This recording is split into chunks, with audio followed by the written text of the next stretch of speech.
This is something new for Australia. In Tasmania, through the Upper House recently, they passed the Justice and Related Legislation Bill, and I would encourage you to completely forget about the name of that bill because it's not going to help you understand what is in it. Let me enlighten you. This is what it contains. Firstly, it makes gender optional on birth certificates, so you get to choose whether your baby's gender is actually recorded when they are born. Secondly, people over the age of 16 can change their gender simply by signing a document and saying that they want to, and there's no other requirements without parental approval. Special provisions were actually included in this legislation, believe it or not, to make it possible in a technical kind of sense that men can be pregnant and men can have abortions. Now, of course, those men are trans men, i.e. biological women, but they had to make legislative changes to make sure that that sort of thing could get through the system. And for the first time in Australia, we have compelled speech. And this is most concerning. You know, we've had complaints about free speech in recent times, and those complaints have centered around the fact that often we can't say things. So you look at Israel Folau, for example, he says something and the whole weight of the world lands on him. Or there's cases where we've had people face really serious legal sanctions for saying things. And so there's things you can't say. But you know, it's pretty jolly unique in the Western world to have a situation where you are actually compelled to say something by law, where speech is required. Here, the rule is that if somebody demands to be addressed by certain gender pronouns, whether that's he or she or zer or zim or zay or jay or nim or nurse self, or there's thousands of these things, you must use those pronouns.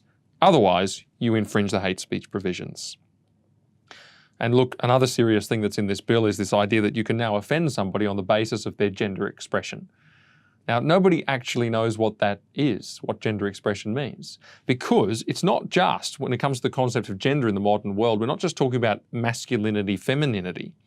Gender is, as they say in the teaching resources in the schools, a galaxy which you can explore but never discover, whatever that means. But what it does mean is that there's an endless plethora of gender identities out there. There's an endless number of ways to express that gender identity. For example, I could identify as eighth gender. And if I identify as eighth gender, well, what's that? It's a big, large, bold gender. And I might be totally overbearing. I might be totally in your face. I might be totally rude. And I might try and justify that on the basis of gender expression. There's nothing in this act that says that that's not included. Of course it's included. That's the modern idea of what gender and gender expression actually mean. So nobody knows how you can offend somebody. And what it does is it allows a person to act with impunity so long as they can appropriate to themselves these crazy gender identities. You know, a man could declare himself to be a woman in a moment of time. Might be 6'7", he might have hairy hands, he might have undergone no surgeries, he might just be a bloke, and then he gets all the benefits because he's filled out this form, he's done his thing. He could even move to a women's prison. He could even go to a domestic violence shelter. And before you say, well, that's not likely, well, actually, the CEO of Women Speak Tasmania spoke up in response to these laws, saying there's already numerous cases of women, of trans women, that is men, biological men, trying to gain access to these places. And there are actually recorded incidents of domestic violence in women's shelters because men have gained access. The same thing with prisons and all the rest of it. All of this opens up. And you are not allowed to judge that person on the basis of anything other than the fact that they have filled out their gender declaration and changed to apparently become a woman. So I can justify my behaviour based on the basis of my gender expression, and everybody's stuck with it. I can demand gender pronouns, that you use them, and I can sue you if you don't, and I basically can't be questioned by anyone. So this is what trans activist Martine Delaney said. The Tasmanian Parliament is poised to pass the best laws for transgender and gender diverse people, not only in the nation, but on the planet.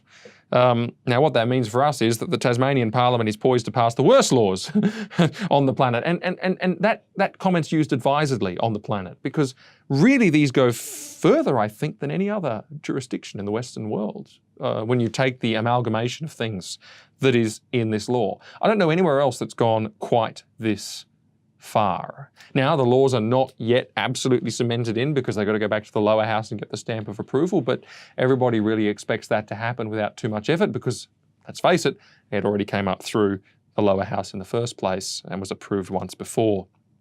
Look, this is all crazy madness nonsense. But I want to say this, and I've said things like this before, but it does well to repeat them. We really should expect these sorts of things to continue.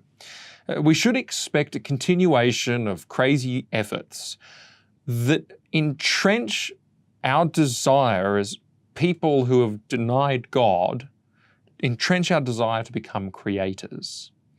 Because if you read Romans 1 and you see that sort of diagnosis of a society like ours, and you see, well, it follows a trajectory. Firstly, God is dead, right? People say God's not real. People put him to death. People actually go on and live in an unrighteous pattern, and they don't think about God. They're not conscious of God. They're not thankful to God, and they double down on that whole journey. But of course, we know that something happens in that void. It was Nietzsche who said, if there is a God, he says, how can I bear not to be that God? And he actually has captured a biblical concept there, which says, once we've put God to death, we're going to start to do something. We're going to start to appropriate to ourselves the role of God. And in particular, it says we worship and serve creature, yours truly, rather than creator. And so we actually not only dethrone God, but we enthrone ourselves even to the extent of putting ourselves in the place of the Creator. And once that has happened in a society, you see a whole range of evidences. The first one is we design our own moral code because we think as creators we can create morality. What is right and what is wrong ultimately comes down to a collection of my preferences. It's all about me and what I think. It's all about what I've decided and judged to be normal in the light of society, or what satisfies my preferences. Paul gives an example. He says, you even go and say that any kind of sexual proclivities are normal, natural, and healthy, when clearly they're not. He says, it's against nature. The biology tells us a certain thing. And so he just names there, as I was saying, in a very unashamed way, he just says, well, homosexuality is an evidence of this. If you go about doing that and you say, well, this is normal and this is natural and this is healthy, well, okay, deal with it. That is a manifestation of this tendency to make ourselves creators. And also we deal now with the male-female thing. We get to decide not only who is male and female, but we get to deconstruct the whole idea and rebuild our edifice in its place of all these various gender identities and expressions. And so we get to become the creators now. We're going to see a continual move further and further down that path if Romans 1 is true. And my goodness, if you look at the last 100 years of history, 200 years of history, it's been a pretty great analysis of where things have been heading for some time. And so I suspect that we're going to keep going there. And the phase we're kind of moving into now is the phase you get at the end of the chapter where it says that there's a craving of approval that comes with all of this. So people build up their own structures, they build up their own moral codes, they build up their own idea of sexuality and all the rest of it. And then, of course, they want the approval of that thing. And, what's the greatest way you can approve it? Well, pass laws. Pass laws that say it's right and good and everyone else has to obey. Approval. And that's exactly what we see in Tasmania. And I suspect that's a trend we'll see more and more. And the obligation upon us to speak the truth despite this is huge. This is why Paul had to remind himself before he dealt with this very subject matter that he's not ashamed of the gospel, that it is the power of God for salvation for all who believe. And then he went and he named these sins in the controversial atmosphere of his day, and he went on to name the answer, which is the salvation of God, the righteousness in Jesus Christ. We've got to keep doing it. That's our role in this time, to speak truth and speak it boldly.